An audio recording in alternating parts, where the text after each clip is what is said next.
You found it. Your home for the best content on your favorite team, the Fighting Tigers of LSU. Do us a favor, subscribe to the channel, leave your comments below, and be sure to smash that like button.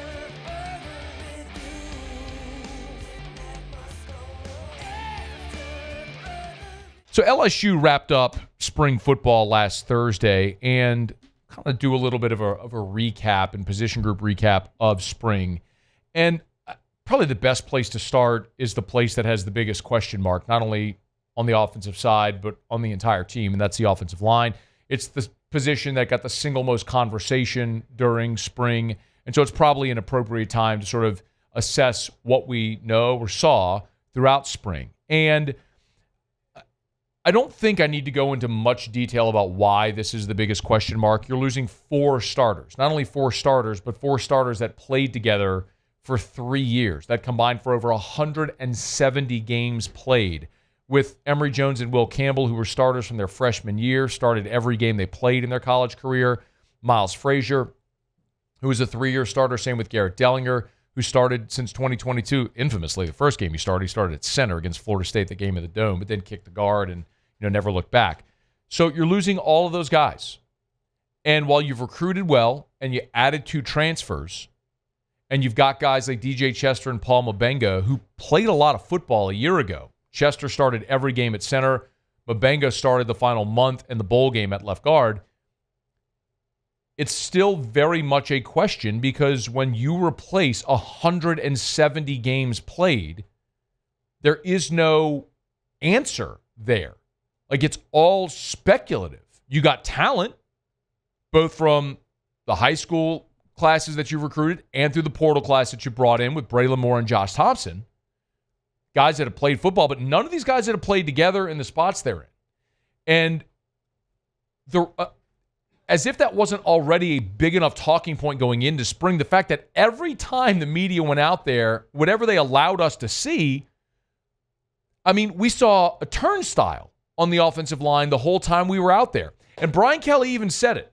Brian Kelly said it after the spring game or spring practice, what the objective was for the offensive line in spring.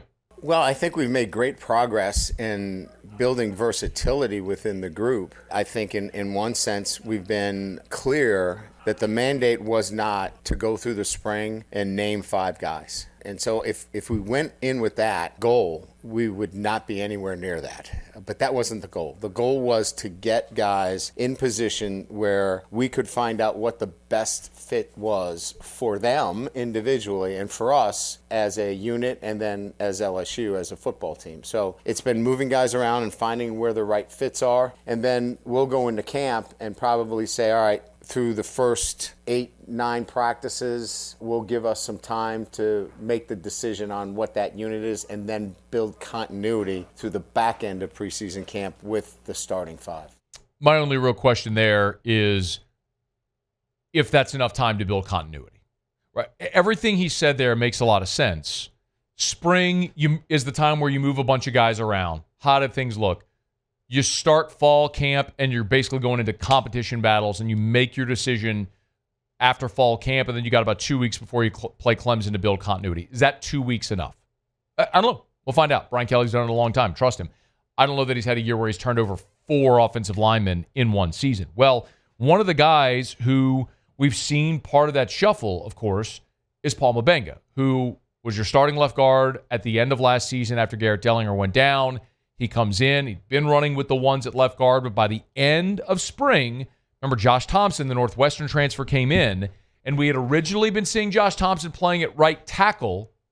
Well, the final couple of practices, and in that spring game 2 Saturdays ago, he was running a lot with the ones at left guard in place of Mabenga. And Mabenga, after the last spring practice on Thursday, talked about using so many of the different offensive line combinations throughout spring. It's been very good being able to put in different pieces and see how it works out. And one thing I'll take pride in is nobody had ill intention towards nobody. And that's something that, as an O-line, we take pride in. Those guys that came in, we embraced them like they're one of our own. And it's been great being able to just seeing different things, seeing different people do their things. And that's something I've been very proud about. I think the big part of that answer is him saying there's no ill intentions about guys trying to take a spot. Like, they're all working together. And you understand if someone's got to go in, you go. You can have fierce competition, but still have respect and love for your brothers. And one of the things that whenever I think about this unit, that maybe I can draw the closest parallel is 2011. And 2011 was, up until that point, the best team in LSU history. It ended ingloriously, as we all know, and 2019 ended up becoming the greatest team in college football history. But at that point, 2011 was the best team in LSU history. And you had on that team 10 offensive linemen that at some point had started SEC games in their career. You had your first 9, and then Lyle Collins, who was a 5-star true freshman, was your 10th. That was the deepest, most talented offensive line, that most experienced offensive line that I'd ever seen LSU had. Naturally, they were dominant. I mean, they ran all over everybody until the last game, as we know. But in any event, but it worked. You know what I mean? T-Bob was a part of that. He could play center. He could play 2 guard spots. Will Blackwell had an All-America season that year. You know, you had Saron Black and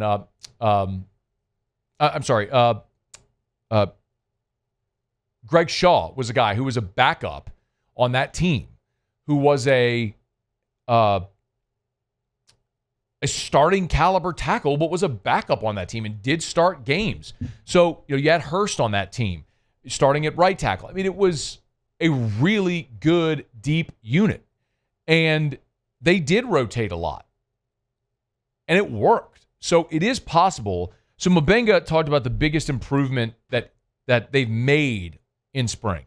Our physicality and technique, that was one of the main points throughout the spring. Just being able to run off the ball, being able to move the line of scrimmage, that's something we've definitely take pride in, and I think we did a great job of. And Coach told us at the end of practice today that we've done just that, and it's about being consistent now, applying ourselves, whatever it might be, meeting about it, walking through about it. That's a mindset, and that's something we're going to continue to do. The really interesting thing about this unit, it would appear to me anyway, after watching these 15 practices, is that the 2 incumbents, so to speak, Chester and Mabenga, are actually the 2 guys most likely not to be back in their spot, which is odd to say, right? Because, I mean, you're turning over 4 starters, but Mabenga started for the final month and Chester started every game at center. And you would think, okay, that's a good place to start with those guys in their spots. But it actually may come to pass that those guys don't hold their spots. You brought Braylon Moore in to be the starting center. And Josh Thompson may very well end up being the starting left guard. Your tackles right now, with Weston Davis at right tackle and Tyree Adams at left tackle, appear to be the 2 spots that are solidified. And I think DJ Chester is going to end up being your right guard. I think. That's just, that is a way too early. If they can put out way too early top 25s and way too early mock drafts, that's my way too early offensive line projection for you. And that's, of course, subject to change. But Chester also, during this spring, talked about the continuity that they sort of were trying to develop here within this offensive line. I do, because one, we're a very tight group. Like, we do stuff. We all love each other. We all trying to play for each other. And I feel like the ball game helped us. So we just didn't come out in the spring like, oh, we haven't really played with each other. The 15 ball practices helped a lot because we got to know how each other plays, how certain stuff that they like, certain stuff they don't like. Does Chester hold at center, or does Braylon Moore win that job? Again, if I had to guess today, I would tell you when they go out against Clemson, left to right, it's going to be Tyree Adams, Josh Thompson, Braylon Moore, DJ Chester at right guard, and Weston Davis at right tackle. That's what I think will be that first offensive line. But I think all these guys we're talking about are going to play and going to have a role. We've seen it before. So how do you build continuity? You still got time, but fascinating to watch that position battle continue to go, because it's not like receiver where it's a different challenge, where Joe Sloan's got to find a way to get all these guys reps and targets and touches. The offensive line, you got to establish continuity. And that means these guys, you have to pick your 5 and have them go play together. But then how do you also develop depth? Big part of this spring, and it's going to be a giant part, maybe the central point, focus of fall camp when the Tigers get out there at the beginning of August. Hey, thanks so much for watching. Please leave your comments. I love to interact. And be sure to hit the red subscribe button below.